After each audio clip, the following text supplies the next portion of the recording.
Bonjour, il nous a semblé judicieux de rappeler quelques notions qui nous semblent importantes et qui viennent d'être publiées dans la loi de finances 2023. Nous allons pendant les 2 prochaines minutes parler des titres restaurants, de l'embauche de salariés étrangers, du forfait social, d'activité partielle et de CPF.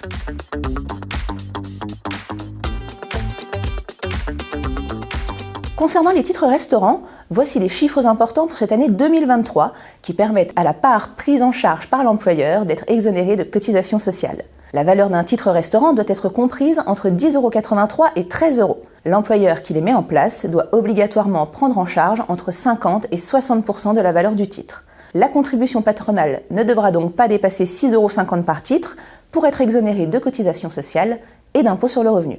Il y a 2 ans, la loi de finances avait instauré une exonération de forfait social pour 2021 et 2022 sur les abondements de l'employeur lorsqu'il complète un versement volontaire du bénéficiaire sur le plan d'épargne d'entreprise, consacré à l'achat d'actions de l'entreprise. La loi de finances pour 2023 proroge cette exonération pour l'année 2023.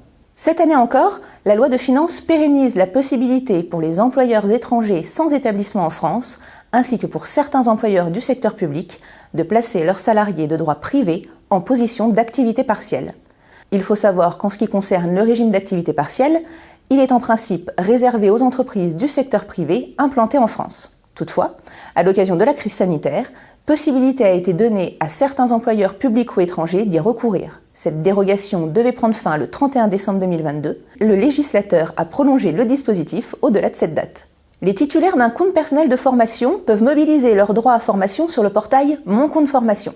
Le Code du travail prévoit désormais expressément que le titulaire du CPF participe au financement de la formation éligible, quel que soit le montant de droits disponible sur son compte. Selon le Code du travail, la participation est soit proportionnelle au coût de la formation dans la limite d'un plafond, soit fixée à une somme forfaitaire.